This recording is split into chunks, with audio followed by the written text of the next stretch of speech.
मालदीव के 3 मिनिस्टर्स जो हैं उनको सस्पेंड कर दिया गया है। मालदीव को तो ऐसा लग रहा है कि भारत ने नाकू चने चबा दिए। सिर्फ 4 तस्वीरें पीएम मोदी की वायरल हुई थी लक्षद्वीप की, और उसके बाद से देखिए कैसा कोहराम मचा हुआ है मालदीव। आपको तस्लीम करना पड़ेगा कि हिंदुस्तान अब वो हिंदुस्तान नहीं रहा। मैं तो समझता हूं कि ये एक बहुत ही सीरियस मामला है और अब इस नैच पे पहुंच गया है कि कुछ भी हो सकता है। मालदीव था ना जो चाइनीज कर्जे में डूबा हुआ था और चाइना ने इसको तकरीबन खत्म कर दिया था, तो भारत ने जाके मदद की थी। एक्टर्स में जब सत्ता परिवर्तन हुआ था, कू हो गया था, तो हमने बचाया गवर्नमेंट को, मालदीव गवर्नमेंट को।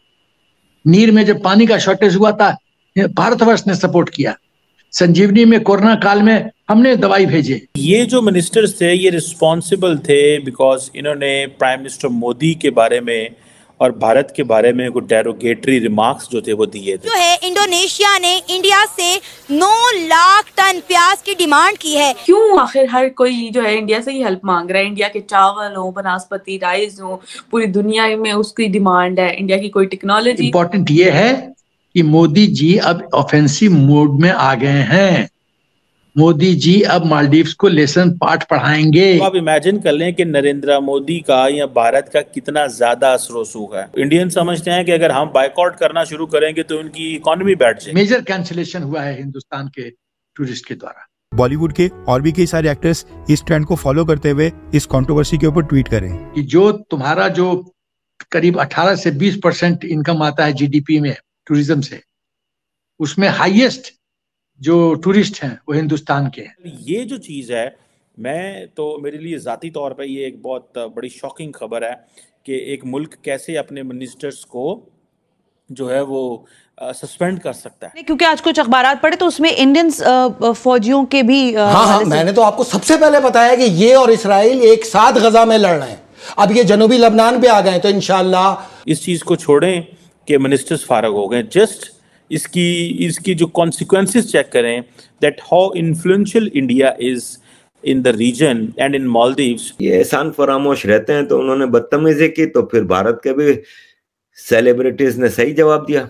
अक्षय कुमार ने कहा ना कि तुम्हारी हिम्मत कैसे हुई भारत के लोगों के बारे में ऐसी बातें करने। जो दोस्तों मालदीव का महिला मंत्री ने जो मोदी जी को लेकर जो ट्वीट किया था, वो ट्वीट देखने के बाद भारत फुल एक्शन में आ गया। भारत का एक्शन के बाद मालदीव का 3 मिनिस्टर को सस्पेंड किया गया है। तो दोस्तों इस बात के लेकर पूरी दुनिया में चर्चा रहा। दोस्तों मालदीव जब कर्जा में था, चीन मालदीव को बर्बाद कर दिया था, लेकिन भारत सपोर्ट किया था मालदीव को। मालदीव का 3 मिनिस्टर को सस्पेंड करने के बाद पाकिस्तान मीडिया में बहुत चर्चा हो रहा। मैं तो मेरे लिए ज़ाती तौर पे ये एक बहुत बड़ी शॉकिंग खबर है कि एक मुल्क कैसे अपने मिनिस्टर्स को जो है वो सस्पेंड कर सकता है। और पहली बात तो यह है कि डेरोगेटरी रिमार्क्स देने ही नहीं चाहिए। It's not about prime minister Modi, it's not about India. आपकी डिफरेंस ऑफ ओपिनियन हो सकता है, आप अपना डिफरेंस ऑन इश्यूज़ करें। अगर मालदीव का और भारत का मसला है तो एक इश्यू के ऊपर डिफरेंस करें। भारत और पाकिस्तान का मसला है तो जो डिस्कशन होनी चाहिए वो इश्यूज़ पे होनी चाहिए, पर्सनैलिटी पे नहीं होनी चाहिए। प्राइम मिनिस्टर मोदी हो, प्रेसिडेंट ऑफ मालदीव हो, प्राइम मिनिस्टर ऑफ पाकिस्तान हो, they are being represented by the people of India, Pakistan and Maldives. They deserve respect. आप ये नहीं कह सकते कि जनाब आप भारत के वज़ीर, भारत से हमारी लड़ाई है तो हम भारत के वज़ीर आज़म या सदर या उनके जो सीनियर लोग हैं उनकी इंसल्ट करें। I personally find it very derogatory. मैं इसको ज़ाती तौर पर समझता हूँ ये एक इंतहाई बदतमीज़ी के ज़ुमरे में आता है।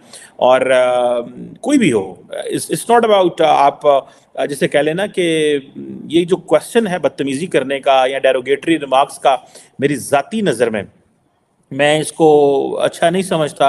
और मैंने तो इसके ऊपर माजी में भी हमने बड़ी बातें की हैं, लेकिन एक जिसे कहते हैं ना कि ये एक जो ये चीज़ है ये ऑब्वियसली एक मुनासिब चीज़ नहीं है। और ये मिनिस्टर लेवल पे इस चीज़ का होना ये एक बदतमीज़ी के ज़ुमरे में आता है। और मालदीव की गवर्नमेंट ने उसके ऊपर जो स्टेटमेंट जारी की, उन्होंने कहा है कि ये एक इंडिविजुअल एक्ट है, हमारा इससे कोई लेना देना नहीं है।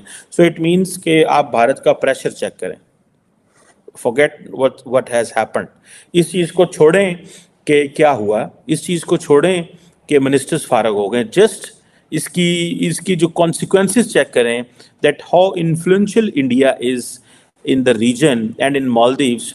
एक तरफ तो वहाँ पे जो प्रेसिडेंट हैं, कभी वो टर्की जाते हैं, कभी वो इंडिया को कहते हैं कि अपने यहाँ से फ़ौजी निकाल लें, कभी वो ये कहते हैं कि जनाब मैं चाइना जा रहा हूँ just to give a message to, जिसे कहते हैं ना प्राइम मिनिस्टर, उसको को मैसेज देने के लिए, लेकिन और कभी अभी सुना है वो चाइना जा रहे हैं।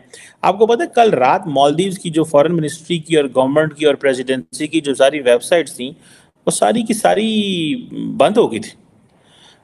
और मैं I will not be surprised and shocked and I will not, मेरे लिए कोई शौक की बात नहीं होगी या मेरे लिए कोई ऐसी अचंभे की बात नहीं होगी कि इसमें if the hackers may not be from India, there is a strong probability. और शायद वो मालदीव्स को ये बताना चाह रहे थे, भाई तुम अपनी वेबसाइट तो संभाल नहीं सकते, तुम वज़ीर-ए-आज़म मोदी और भारत के खिलाफ ये बातें कर रहे हो। संदेश नंबर 1 मालदीव्स को कि जो तुम्हारा जो करीब 18 से 20% इनकम आता है जीडीपी में टूरिज्म से, उसमें हाईएस्ट जो टूरिस्ट हैं वो हिंदुस्तान के हैं, 2.10 लाख। 18 लाख में से 2,10,000 हिंदुस्तानी जाते हैं। और जैसे अभी हम थोड़ी देर पहले बातचीत कर रहे थे कि मेजर कैंसिलेशन हुआ है हिंदुस्तान के टूरिस्ट के द्वारा, लेकिन ये उतना इम्पैक्ट नहीं करेगा, पूरी तरह से उनके पेट पे लात नहीं लगेगा, आर्थिक व्यवस्था डवाडोल नहीं करेगा, क्योंकि 18 में से खाली 2,10,000 ही तो जा रहा है, तो 15.90 लाख तो अभी भी इंटैक्ट है, पहली बात। लेकिन इसका जो साइड इफेक्ट, जो स्ट्रेटेजिक मैसेजिंग है वो इंपॉर्टेंट है। कि इंपॉर्टेंट ये है कि मोदी जी अब ऑफेंसिव मोड में आ गए हैं। मोदी जी अब मालदीव्स को लेसन पाठ पढ़ाएंगे। अब मोदी जी को ग्रांटेड नहीं ले सकते, उनकी मित्रता पे भरोसा हम 100% नहीं कर सकते। अब शेर चिल्लाने दहाड़ने जा रहा है। उसके बाद लक्षद्वीप को विश्व के पटल पे, क्योंकि देखिए ट्विटर में कितना ऊपर नीचे न्यूज चल रहा है, विश्व के पटल पे Lakshadweep suddenly centre of attraction हो गया है। वही नहीं, मालदीव्स के अंदर कुछ लोग हैं, जैसे फयाज जैसे हैं लोग, वो बोलते हैं कि कूटनीति, इन लोगों को जो पॉलिटिशियंस हैं उनको कूटनीति सीखने की जरूरत है। और मालदीव सरकार की एक डिप्टी मिनिस्टर है, उसने तो अपशब्द कह दिया है, अपशब्द कह दिया है, करेक्ट, मरियम का नाम है, तो अपशब्द कहा है मोदी जी के बारे में। आप लोग गवर्नेंस में हो, हमने आपके बुरे वक्त में कई बार काम दिया है, ऑपरेशन कैक्टस, ऑपरेशन नीर, ऑपरेशन संजीवनी। कैक्टस में जब सत्ता परिवर्तन हुआ था, कू हो गया था, तो हमने बचाया गवर्नमेंट। तो दोस्तों मोदी जी का पावर देख के पाकिस्तान मीडिया भी चक गया, क्योंकि एक पीएम को लेकर ट्वीट करने के बाद अगर 3 मिनिस्टर सस्पेंड हो जाए तो क्या होगा। पाकिस्तान का पीएम को लेकर अगर मालदीव ट्वीट करता तो पाकिस्तान कुछ नहीं कर सकता था। तो दोस्तों मालदीव जाने वाला जो भारतीय था 2600 का विमान टिकट कैंसिल कर दिया गया। दोस्तों इससे मालदीव को बहुत बड़ा झटका लग गया। जो भी मालदीव का होटल बुकिंग किया था सब कैंसिल कर दिया। तो दोस्तों इससे मालदीव का सरकार भारत का घुटने पे आ गया, क्योंकि मालदीव को पता है भारत से पंगा लेने का बहुत भारी पड़ेगा। तो दोस्तों वीडियो यही खत्म करते हो। वीडियो अच्छा लगे लाइक कमेंट शेयर सब्सक्राइब कर दीजिए। मिलते हैं नेक्स्ट